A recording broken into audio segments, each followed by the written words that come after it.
any cash that's needed to do the deal, go through the list, start with the 30 most common, and then after you exhaust those, usually you'll find everything you need there. But if you don't, after you exhaust those, then go out to the broader list of, of the several hundred. And, that's kind of what I'm doing in my head as I'm thinking of things for you.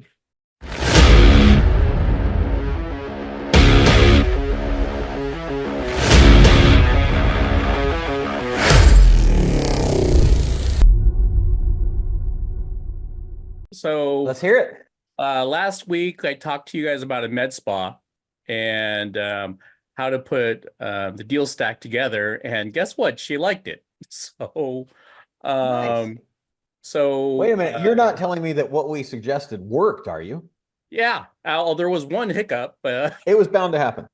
It's funny because I was going to offer less.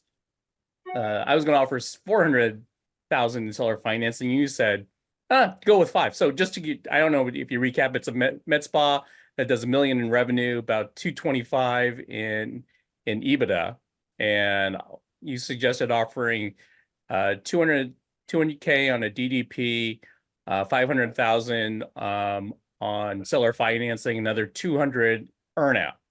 Yep. The only hiccup was she needs 200K at closing. So that's one of the questions I have for you.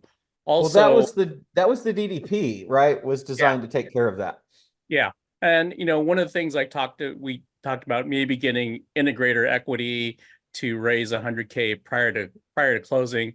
But I thought I'll ask Roland if I wanted to be greedy and not give away equity, what are some of the things I could do to raise the 200K from the business? And the second thing, what type of terms should I look to for the seller financing and terms on the earnout? Which are the things I should consider? So those are my three questions.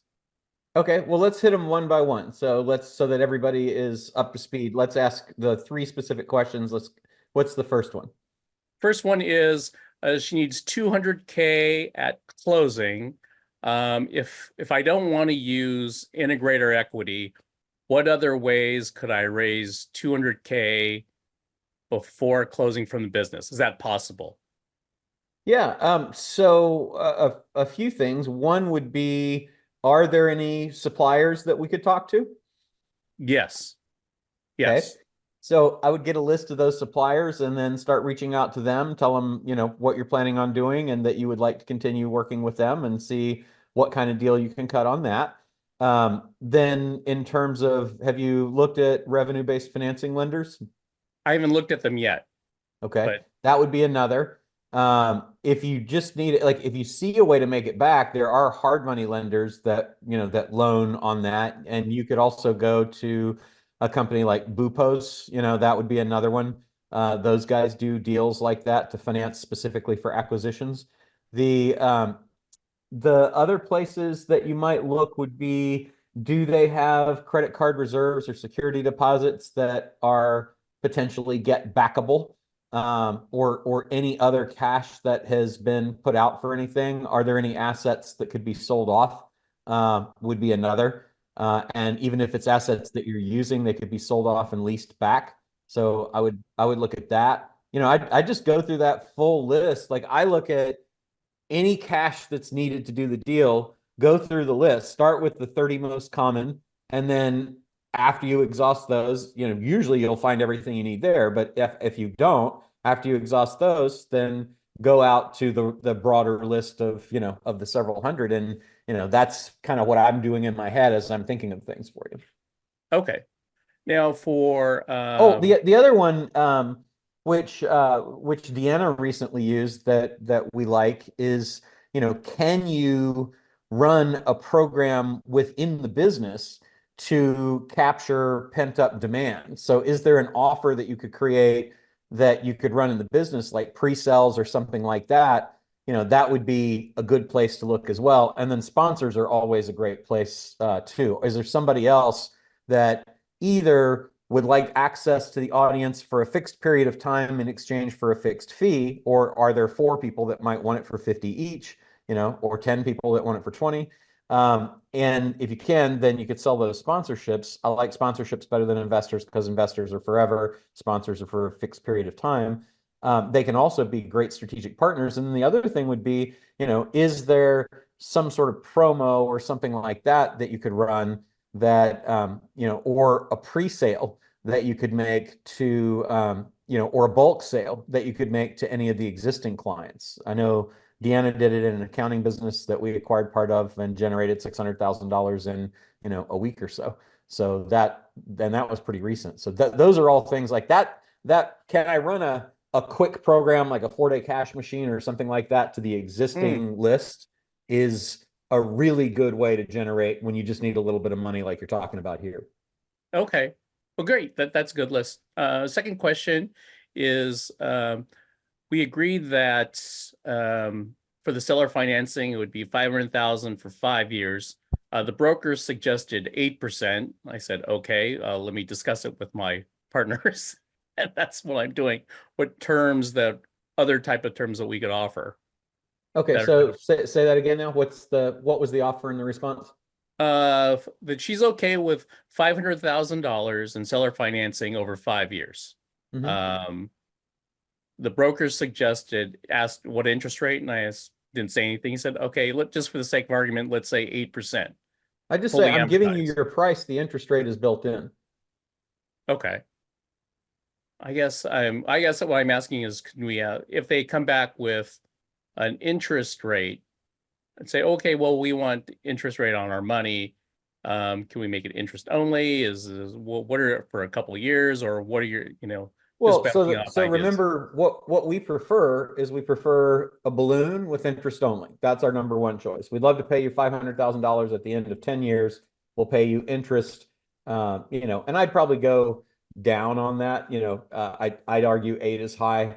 If you're, so number one, we don't like to pay any interest and we would like a balloon at the end. So Okay. ideally we pay you nothing now, and 10 years from now, we give you a check for 500 grand. Most people won't go for it, but you never know. No harm in Okay. asking. Plus, it gives you a point to start and come back from. The second thing then would be, okay, how about a balloon with interest only payments during the period? And then at the end of the period, it all comes due. And what that interest rate would be, I would look at probably money market funds and just say, money markets are paying 4.25% right now.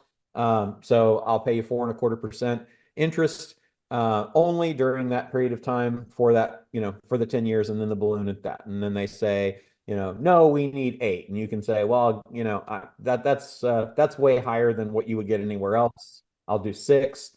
But if you can get that as interest only, that's the best way. And then if you can't, I would break it down into annual payments. So let's say it's 500K over 5 years. It'd be 100K a year for 5 years, paid at the end of each year as opposed to monthly. Then the next step back would be a monthly that includes interest and principal over that period of time. So you're really just going from what's the most favorable way for you to do that financing for yourself to what's the least favorable. The least favorable would be a market rate of interest for a shorter period of time where principal and interest payments are amortized monthly over the period. Does that make sense?